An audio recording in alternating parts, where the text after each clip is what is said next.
சற்று முன் பாராளுமன்றத்தில் எதிர்க்கட்சி எம்பிக்களுக்கும் ஆளும் கட்சிக்கும் இடையில் குழப்பம். விடுதலை புலிகளுக்கு பயந்து அனுர அரசு நடுங்குகின்றது என்கிறார் சரத் வீரசேகர. மீண்டும் பேசுபொருளாகியுள்ள ஜனாதிபதி அனுரவின் பேச்சு. பாதாள குழுக்களை மிரள வைத்து கைது செய்த ரொஹான் ஒலுகல அவசர சிகிச்சை பிரிவில். தாய் தந்தைக்கிடையே தொடர்ந்து நடந்த சண்டை தாங்க முடியாமல் உயிரை விட்ட மகள். கிளிநொச்சியில் 33 மாணவர்கள் திடீரென வைத்தியசாலையில் அனுமதி. அனுர தரப்பும் வீட்டுக்கு செல்ல வாய்ப்பு இருக்கு என்று கொந்தளித்த ராஜித சேனாரத்ன. தொடர்ச்சியாக செய்திகளை விரிவாகவும் தெளிவாகவும் தெரிந்து கொள்ள நியூஸ் பெஸ்ட் அப்டேட் சேனலை சப்ஸ்கிரைப் செய்து கமெண்ட்ஸில் செய்திகள் தொடர்பான உங்கள் கருத்துக்களை தெரிவிக்கலாம். இன்று பாராளுமன்றத்தில் எதிர்க்கட்சி நாடாளுமன்ற உறுப்பினர்களுக்கான பாதுகாப்பு குறித்து மீண்டும் கூச்சல் குழப்பம் உருவாகியுள்ளது. இன்று பாராளுமன்ற நிலையியற் கட்டளை பிரகாரம் நாடாளுமன்ற அலுவல்கள் ஆரம்பிக்கப்பட்ட போது ஐக்கிய மக்கள் சக்தியின் நாடாளுமன்ற உறுப்பினர் ரஞ்சித் மத்தும பண்டார எழுப்பிய ஒழுங்கு பிரச்சினை ஒன்றின் போது குறித்த கூச்சல் குழப்பம் உருவாகியுள்ளது. இந்த நேரம் நாடாளுமன்ற உறுப்பினர் ரோஹண பண்டார சமர்ப்பித்த தனக்கிருக்கும் பாதுகாப்பு அச்சுறுத்தல் தொடர்பில் இதுவரை எந்த நடவடிக்கையும் எடுக்கப்படவில்லை என எதிர்க்கட்சி உறுப்பினர்கள் பலரும் எழுந்து நின்று இது குறித்து பேசிய நிலையில் கடும் குழப்பம் உருவாகியுள்ளது. இதன்போது அமைச்சர் நலிந்த ஜேதிச கட்சியின் உள்ளக பிரச்சனையாலேயே ரோஹண பண்டாரவுக்கு உயிர் அச்சுறுத்தல் ஏற்பட்டுள்ளதாக தெரிவித்த போது எதிர்க்கட்சி தலைவர் சஜித் பிரேமதாச இதற்கு பதிலளித்த நிலையில் குழப்பம் அதிகரித்துள்ளது. சபாநாயகரின் தலையீட்டால் அவை நடவடிக்கைகள் வழமைக்கு கொண்டுவரப்பட்டுள்ளதும் குறிப்பிடத்தக்கது. அனுர அரசாங்கம் தமிழீழ விடுதலை புலிகளுக்கு பயந்து செயற்படுவதோடு அவர்களின் மனதை நோகாதபடி நடந்து கொள்வதாக முன்னாள் அமைச்சரும் மொட்டு கட்சியின் உறுப்பினருமான சரத் வீரசேகர தெரிவித்துள்ள கருத்து இப்பொழுது சர்ச்சையை உருவாக்கியுள்ளது. நாட்டில் 78வது சுதந்திர தினம் கொண்டாடப்பட்டமை தொடர்பில் இடம்பெற்ற விசேட செய்தியாளர் மாநாட்டில் சரத் வீரசேகர இதனை தெரிவித்துள்ளார். 1972 ஆண்டு சுதந்திரம் கிடைத்தாலும் 2009 ஆண்டுதான் எமது நாட்டுக்கு உண்மையான சுதந்திரம் கிடைத்தது என்று சரத் வீரசேகர கூறியதோடு நடந்த யுத்தத்தில் முன்னிலை வகித்த இலங்கை ராணுவத்தின் விசேட படையணி மற்றும் கொமாண்டோ படையணிகள் நடைபவணி செய்யும் போது வர்ணனையாளர் டித்வா சூறாவளியில் மக்களை பாதுகாத்தவர்கள் என்றே குறிப்பிட்டனர். யுத்தத்தில் இருந்து நாட்டை பாதுகாத்தவர்கள் என குறிப்பிடவில்லை. இன்றைய சுதந்திர தின விழா தேசியத்திற்காகவா அல்லது தமிழீழ விடுதலை புலிகளுக்கு சார்பான தமிழ் பிரிவினைவாதிகளான புலம்பெயர் தமிழர்களை சந்தோஷப்படுத்தவா என்று கேள்வி எழுப்பியுள்ளார். 2009 ஆண்டு இறுதிப் போரில் பயன்படுத்தப்பட்ட கனரக வாகனங்கள் மற்றும் மல்டிபெரல்கள் வாகன தொடரணியில் இணைத்துக் கொள்ளப்படவில்லை. இவை முதுகெலும்பு இல்லாத செயற்பாடுகளாகும் என்று தெரிவித்த சரத் வீரசேகர நாட்டில் இருந்த எந்த அரசாங்கமும் இவ்வாறான செயற்பாடுகளில் ஈடுபடவில்லை என குறிப்பிட்டுள்ளார். சரத் வீரசேகரவின் இந்த பார்வை இனவாதம் மதவாதம் பிரிவினைகள் இல்லாது பயணிக்க நினைக்கும் அனுர அரசாங்கத்தை குழப்பும் வகையில் இருப்பதாக அரசியல் விமர்சகர்கள் கருத்து வெளியிட்டுள்ளனர். 78வது தேசிய சுதந்திர தின கொண்டாட்டம் கொழும்பு சுதந்திர சதுக்கத்தில் நேற்று இதுவரை இல்லாத வகையில் அமைதியாக ஆடம்பரம் இல்லாது இடம்பெற்றுள்ளது. அண்மையில் வடக்கில் ஜனாதிபதி அனுரகுமார திசாநாயக்கவின் பேச்சு பேசுபொருளாகிய நிலையில் நேற்று உரையாற்றிய அனுர பொருளாதார ரீதியாக வலுவான புதிய இலங்கையை நாம் கட்டியெழுப்ப வேண்டும் என அனைவருக்கும் அழைப்பு விடுத்திருந்தார். அத்தோடு இனவாதம் மற்றும் மதவாதத்தினால் இலங்கையின் பலங்களை நாம் சுயமாக அழிப்பதும் பலவீனப்படுத்துவதும் தான் நடக்கின்றது.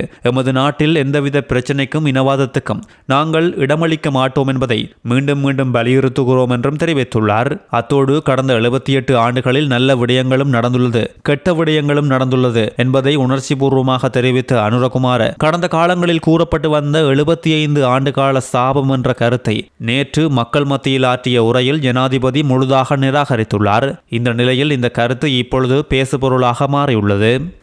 இலங்கையில் பாதாள உலக குழுவினருக்கு அதிர்ச்சி கொடுத்த உதவி போலீஸ் அத்தியட்சகர் ரொஹான் ஒலுகல அவசர சிகிச்சை பிரிவில் இப்பொழுது அனுமதிக்கப்பட்டுள்ளார். திடீர் சுகையினம் காரணமாக கொத்தலாவ பாதுகாப்பு பல்கலைக்கழக மருத்துவமனையில் அனுமதிக்கப்பட்ட பின் கடந்த 30ஆம் தேதி இரவு ஏற்பட்ட சுகையினம் காரணமாக கொழும்பு தேசிய மருத்துவமனையின் அவசர சிகிச்சை பிரிவில் சிகிச்சை பெற்று வருகின்றார். தற்போது தேசிய மருத்துவமனையில் சிகிச்சை பெற்று வரும் ரொஹான் ஒலுகல குணமடைந்து சிகிச்சை பெற்று வருவதாக போலீஸ் மா அதிபர் பிரியந்த வீரசூரிய தெரிவித்துள்ளதோடு அனுர அரசாங்கத்தில் பாதாள உலக குழு மற்றும் போதைப்பொருள் கடத்தல் கும்பலுக்கு எதிராக கடுமையான நடவடிக்கை எடுக்கப்பட்டு வருவதற்கு ரொஹான் ஒலுகல்ல பிரதான பங்கு வகித்தமை குறிப்பிடத்தக்கது. அண்மையில் உள்நாட்டிலும் வெளிநாட்டிலும் பதுங்கியிருந்த பல பாதாள உலகக்குழு தலைவர்கள் ரொஹான் ஒலுகல்ல தலைமையில் கைது செய்யப்பட்டமை குறிப்பிடத்தக்கது. கொழும்பு தெஹிவளை ரயில் நிலையத்திற்கு அருகில் இளம் யுவதியொருவர் ரயிலில் பாய்ந்து உயிரை மாய்த்துள்ளார்.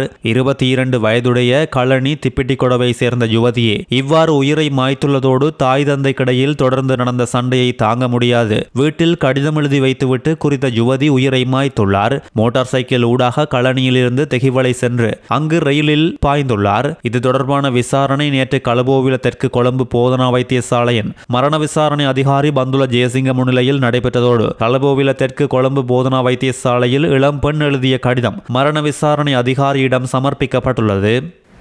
தொடர்ந்தும் அடக்குமுறைகளை பிரயோகித்துக் கொண்டிருக்குமாயின் அனுர அரசுக்கு எதிராக நாட்டில் மீண்டும் மக்கள் கிளர்ந்தெழுவார்கள் என்றும் ராஜபக்ச அரசு போல் இந்த அரசும் வீட்டுக்கு செல்ல வேண்டி வரும் என்று முன்னாள் அமைச்சர் ராஜித சேனாரத்ன எச்சரிக்கை விடுத்துள்ளார். இந்த அரசு தரப்பினர் பல்வேறு வாக்குறுதிகளை வழங்கி ஆட்சிக்கு வந்தனர். அவர்களின் வாக்குறுதிக்கமையவே மக்கள் இவர்களுக்கு ஆணை வழங்கி இருக்கின்றார்கள். ஆனால் அரசு மக்களுக்கு வழங்கிய முக்கியமான வாக்குறுதிகளை மறந்து இப்பொழுது செயற்பட்டு வருகின்றதாக இவர் தெரிவித்துள்ளார். இதன் காரணமாக அரசு தொடர்பில் மக்களுக்கு இருந்த நல்லெண்ணம் குறைவடைய ஆரம்பித்துள்ளது. அரசு இந்த நிலைமையை மாற்றியமைத்து மக்களை திருப்திப்படுத்துவதற்காகவே முன்னாள் ஜனாதிபதி மஹிந்த போன்ற முன்னாள் ஆட்சியாளர்கள் மற்றும் அவர்களது உறவினர்களை விசாரணைக்காக குற்றப்புலனாய்வு பிரிவுக்கு அழைக்க ஆரம்பித்திருக்கின்றது. ஊழல் மோசடியுடன் யாராவது சம்பந்தப்பட்டிருந்தால் அவர்களை விசாரணைக்கு அழைப்பதற்கு நாங்கள் எதிர்ப்பில்லை. ஆனால் நாட்டு மக்கள் இதற்கு மட்டும் அனுர அரசுக்கு ஆணை வழங்கவில்லை என்று தெரிவித்த இவர் மக்கள் ஆணை வழங்கிய அனைத்து விடயங்களும் இன்று தலைகீழாக திரும்பியுள்ளதாக தெரிவித்துள்ளார். அரசின் இயலாமையை மறைத்துக் கொள்வதற்கு தற்போது ஒரு சிலரை குற்றப்புலனாய்வுக்கு அழைத்து வருகின்றார்கள். இந்த அரசில் இப்பொழுது அடக்குமுறை மாத்திரமே மிஞ்சி இருக்கின்றது. அரசு அடக்குமுறையை மேற்கொள்ள தீர்மானிப்பது என்பது அந்த அரசின் பலவீனம் என்றும் தெரிவித்துள்ளார். இன்று நாடு பூராகவும் அரச வைத்தியசாலைகளில் வைத்தியர்களின் தொழிற்சங்க நடவடிக்கை இடம்பெற்று வருகின்றது. வைத்தியர்களின் கோரிக்கைகளில் நியாயம் இருக்கின்றது. அதனால் அரசு அவர்களுடன் கலந்துரையாடி இந்த பிரச்சினைக்கு தீர்வு காண வேண்டும் என்றும் தெரிவித்துள்ளார். இன்று காலை கிளிநொச்சியில் 33 மாணவர்கள் குளோபிக்கொட்டுக்கு இலக்காகி வைத்தியசாலையில் அனுமதிக்கப்பட்டுள்ளனர். கிளிநொச்சி மகாவித்தியாலயத்தை சேர்ந்த மாணவர்களே இவ்வாறு பாதிப்படைந்துள்ளதோடு தொடர்ந்து வைத்தியசாலையில் இருப்பதோடு கிளிநொச்சி உள்ளிட்ட தமிழர் தாயக பகுதிகளில் அண்மை காலமாக மாணவர்கள் குளோபிக்கொட்டுக்கு இலக்காகும் சம்பவங்கள் அதிகமாக பதிவாகி வருகின்றமை குறிப்பிடத்தக்கது.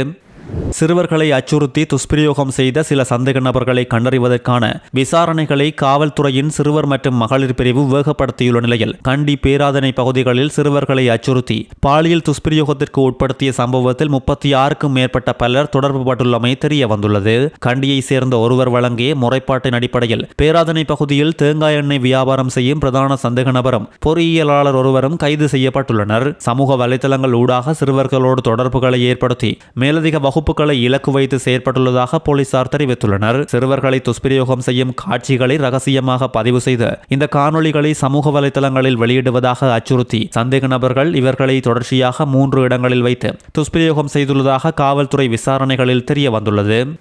இன்று இலங்கையின் 42வது கணக்காய்வாளர் நாயகமாக சமுதிகா ஜெயரத்ன தனது கடமைகளை பொறுப்பேற்றுக் கொண்டுள்ளார். இலங்கை வரலாற்றில் கணக்காய்வாளர் நாயகம் என்ற உயரிய பதவியை வகிக்கும் முதலாவது பெண் என்ற பெருமையை இவர் பெற்றுள்ளதோடு இந்த பெண் நீண்ட காலமாக கணக்காய்வாளர் திணைக்களத்தில் சிரேஷ்ட அதிகாரியாக பணியாற்றி வந்துள்ளார். காலி சிறைச்சாலையில் நடத்தப்பட்ட சோதனையின் போது கையடக்க தொலைபேசிகள், சிம் அட்டைகள் மற்றும் போதைப் பொருட்கள் பல கண்டுபிடிக்கப்பட்டுள்ளது. சிறைச்சாலை துறையின் கருத்துப்படி 19 கையடக்க தொலைபேசிகள் மற்றும் 11 சிம் அட்டைகள் மீட்கப்பட்டுள்ளதோடு பிப்ரவரி 3ஆம் தேதி 4 சிறைச்சாலை கூண்டுகளில் மேற்கொள்ளப்பட்ட சோதனையில் கைப்பற்றப்பட்ட பொருட்களுக்கு இதுவரை யாரும் உரிமை கோரவில்லை என்றும் சிறை அதிகாரிகள் தெரிவித்துள்ளனர். கைப்பற்றப்பட்ட பொருட்களில் ஹெரோயின் அடங்கிய 58 சிறிய பொட்டலங்களும் ஹெரோயின் இருப்பதாக சந்தேகிக்கப்படும் ஒரு பொட்டலமும் கண்டுபிடிக்கப்பட்டுள்ளது. அண்மைய நாட்களில் இலங்கை சிறைச்சாலைகளில் ரகசியமாக வைத்திருக்கும் கையடக்க தொலைபேசிகள் மற்றும் போதைப் பொருட்கள் அதிகமாக மீட்கப்பட்டு வருகின்றமை குறிப்பிடத்தக்கது. செய்திகளை உடனுக்குடன் தெரிந்து கொள்ள நியூஸ்1 அப்டேட்ஸ் சேனலை சப்ஸ்கிரைப் செய்யுங்கள். செய்திகள் தொடர்பான உங்கள் கருத்துக்களையும் கீழே பதிவிடலாம்.